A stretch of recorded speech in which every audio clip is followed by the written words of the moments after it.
Greetings, programmers. Busted Thumbs is back with Fluffy Wishes, Hello! and we're here to do the 6th installment to our memory game. And at the end of the last game, the last segment there, we were working on determining the tile size and padding.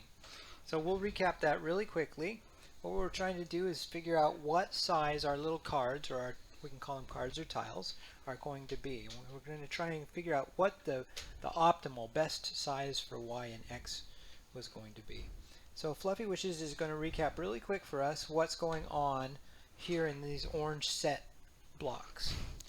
Alright, we're basically trying to determine the size of the tiles based on the amount of space that we have for each tile. So we have the height of the screen, which is 360, Yep. minus the top and the bottom margin. Right, so we're actually subtracting both of those things added together. So those two things get added together first and then subtracted out. So we know that the top and bottom margin are off limits to us for our tiles, so we take that away from 360. Then we get rid of something else. We get rid of the padding in between our tiles. Mm-hmm. The padding is just the space in between the tiles. Yep. And that is, yeah. And the way we figure that out is to take the minimum padding which we specified and subtract out the number of times we have that padding in there, right? Mm-hmm. And that means if there's 3 rows, we're going to have that padding in twice, right? Because the padding above and below is actually those margins. So we only have to deal with the number of rows we're going to be working with minus 1 times the amount that padding is going to be. So we take that 360, we subtract the margins, we subtract out the padding, and then we've got the amount of space that's left over for our tiles up and down. And to know the actual size of the tile, we have to do one more thing. What's that? We need to divide it by the number of rows. Right, so that they'll all be the same size. We'll know exactly what it's going to be. So we do that both for Y and X. In X's case, we use 480 because that's how many pixels there are across, left to right. But we do the same thing, just substituting out columns for rows. Now we're going to do, once we do that, what we've figured out is that we have what we would consider the optimal size, but it might not be square. And we want our tiles to be square, and since we want our tiles to be square, we have to pick the smaller of the two sizes. So we're going to pick the tile size to be the one that's the smaller of X or Y, and we do that in this if statement. After that, we're going to then figure out, since we have them to be square, it means that those paddings aren't going to be exactly what we wanted them to be. One of them is, one of them isn't, probably. One of them is going to be the minimum, one isn't. But we might as well just go ahead and calculate what our paddings are going to be. So we already created a padding X and a padding Y, and the calculation is going to be really similar to what we've already done. So I'm just going to go ahead and duplicate this guy, bring it in over here. We're going to get rid of that if. And we're going to put these sets here at the bottom. And now, instead of tile size, we're going to change that to padding Y and padding X. So now, in this case, what we're going to do is not subtract out the padding. This time we actually have to subtract out the actual tile size. So we have to take 360, get rid of the top and bottom margin again. But this time, what we're going to want to do in our multiplication step here is to take the tile size which we just selected times the number of rows. That gives us how much padding we have left. Okay, and because we then need to divide that up amongst all the paddings we have to use this number of rows thing here. And we can get rid of that. So we just did the exact same thing we did before, only now what we're doing is subtracting out the tile sizes and determining how we have to divide it up amongst the padding sizes. We can do the same for X and Y. Again, we take this guy out, go ahead and put number of columns over here, make it, instead of minimum padding, we make it times the tile size. There. And these ones we don't have to be the same, so we don't have to put that if then else thing inside. Okay, so I think we now have our variables that we need to actually lay out our tiles. So that's the next thing that we're going to do.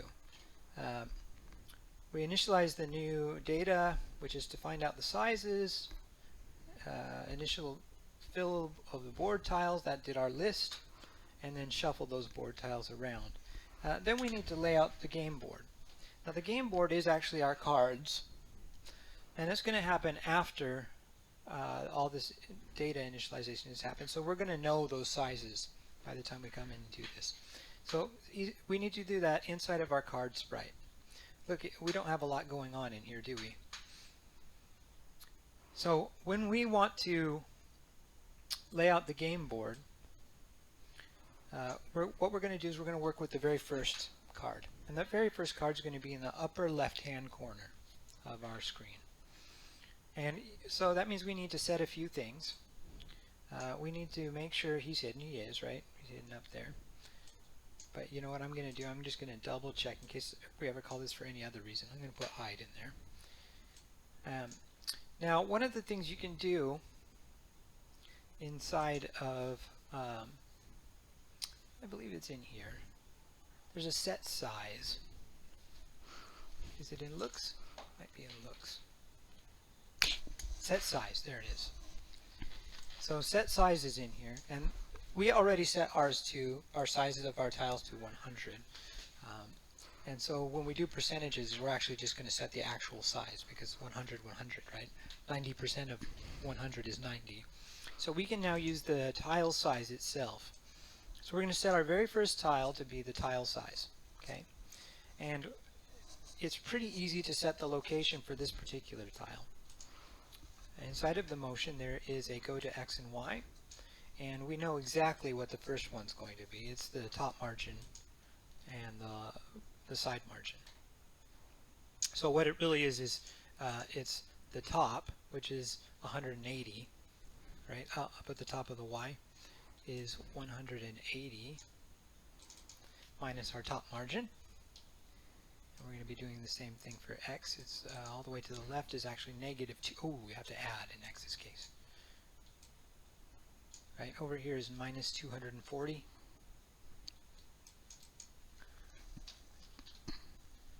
And what do? We have to add the side margin to that. And to Y we have to subtract the top margin.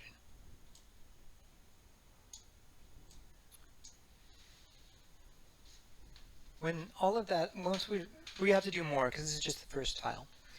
We'll do that in just a second, but when all of that's done, we're going to let it go ahead and show.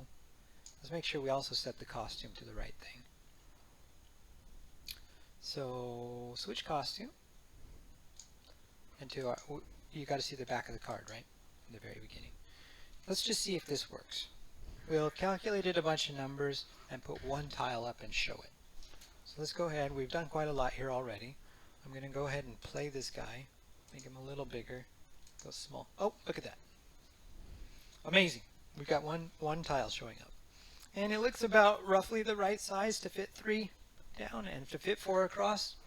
So hopefully that's a good sign. We've set the size to something reasonable. Let's go ahead and stop. Now we got to actually lay out the rest of the tiles, and here's where it gets a little bit tricky. The way this is done in Scratch is to make clones of this card. And what I'm actually going to do when I do this is I'm going to tell it when we lay out the game board tile, just make one clone. That's it, just one. So inside of control, you can say create a clone of myself. After we've set it up to be right in that corner, go ahead and create a clone of myself. Oh, you know what? We need to keep track of one other thing. It does need to know which column and which row it's in. Okay? So I want to create 2 variables, and I'm going to do it for this sprite only. And I'm going to call it my column. Okay? And I'm also going to call it my row for this sprite only. And I'm going to do a very programmer-like thing here when we do these guys. I'm not going to count starting at 1. I'm going to count starting at 0. 0, right? And you'll see why in just a minute, because it's going to make the math a little bit easier if we start by counting at 0. So before we do any of that, I'm going to go ahead and set my row to 0, set my column to 0, my column. And did you see how this how Scratch does this? These ones above this black line, those are the ones that are visible to everybody. And the ones below this black line, they're the ones that only my sprite can see. Makes sense? Okay, so we've got this guy, and here we're going to make a clone. If we did nothing else, well, it would look exactly the same as we see it on the screen right now. Only there'd be two cards there, but they're one on top of each other, so we wouldn't, as the user, we wouldn't even be able to tell what was going on. And the way we start handling this is we use the when I start as clone method here. And every time I'm going to create a clone, what I'm going to do is I'm going to move him over one space to the right. Right? So all we have to do is say, set, the row's going to be the same. We're going to set my column. Actually, we don't need to set. We can change my column, which is down at the bottom, by 1. Okay? So this guy's going to be the next one over, or he should be once we put him in the right spot. The only problem with that is when we get to the end of the row, we need to go to the next row over. So if that column gets too big, let's see here. If my column, where's my column? Is right there. If my column becomes equal to the number of columns, that means we've gone too far. Because what we said is the number of columns here was going to be 3. And we started counting at 0. So 0, 1, and 2 are our first 3.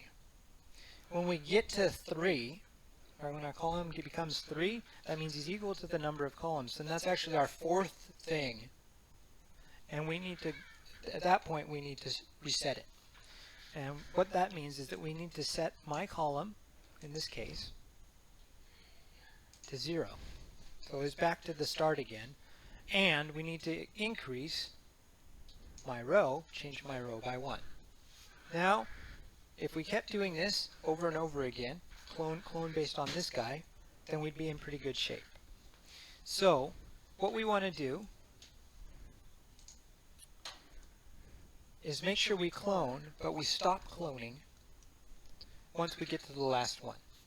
So if two things have to be true, and this is the first time we're going to use this conjunction. Two things have to be true. If my column and my row,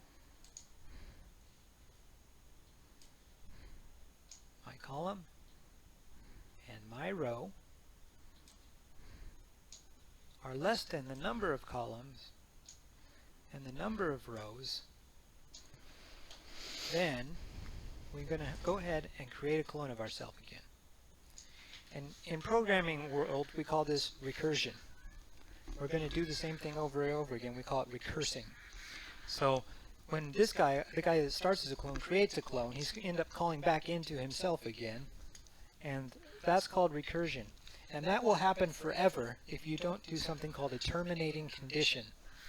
And this if statement that we've put together right here, to make sure that we stop doing this after a while, is our terminating condition. So he's only going to call until we have the right number of things.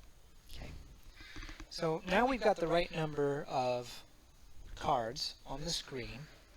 They know their right column and their right row, so they know the right place they should be. But we haven't put them in the right place for their X and Y on the screen. Okay? So let's make sure we do that. And I think we can actually do that by using an additional block.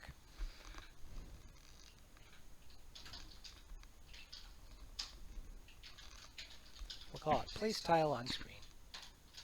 Like that. Okay?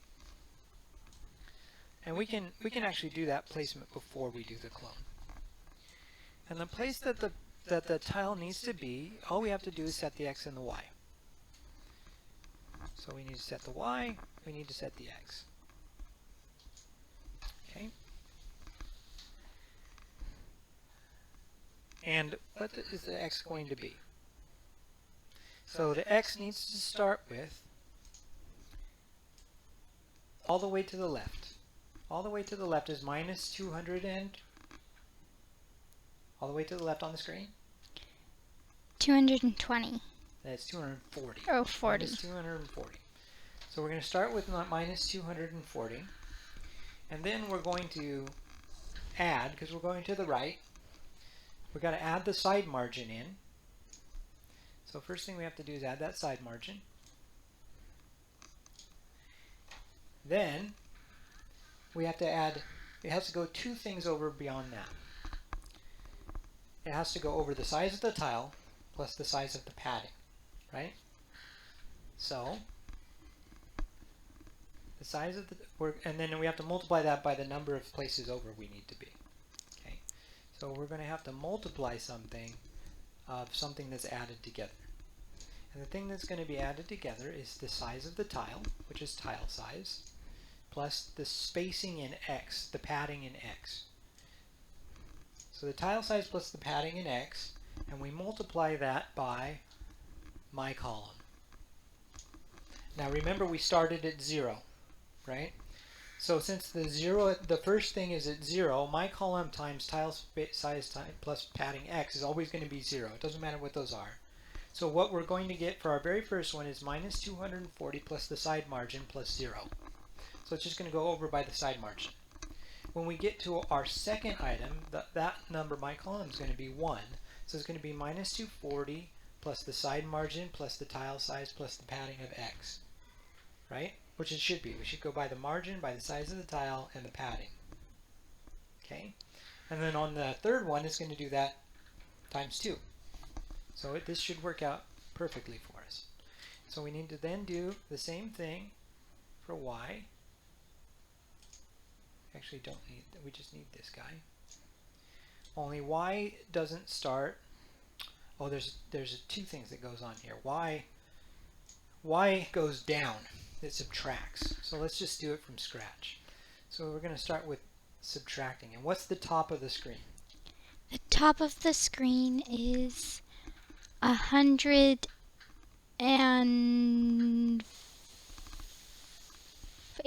180, that's right. So the top of the screen is 180. And in this case, we need to start subtracting some things that we add together. So first we need to subtract out the top margin. And then we have to subtract out this stuff, which we did here, which we decided was a multiplication and an add. And the add here is going to be very similar. It's going to be the tile size and the padding in Y. And this time we're going to multiply it by my row. Okay. So that should place the tile in the right spot. And then it should then go and create another clone of it. Now, I have been known to do this before, this kind of math, and have it work out just perfectly on the first try, and sometimes it doesn't. And we're at the point now where it's do or die time. We're going to find out whether it works or doesn't. What do you think? Is it going to work? Hopefully. I hope so too. Let's see. Stop it. Let's go ahead and play. I'll make it at the bigger size and click small. Oh, I only see one. So it didn't work. So we're going to have to figure out what's going wrong.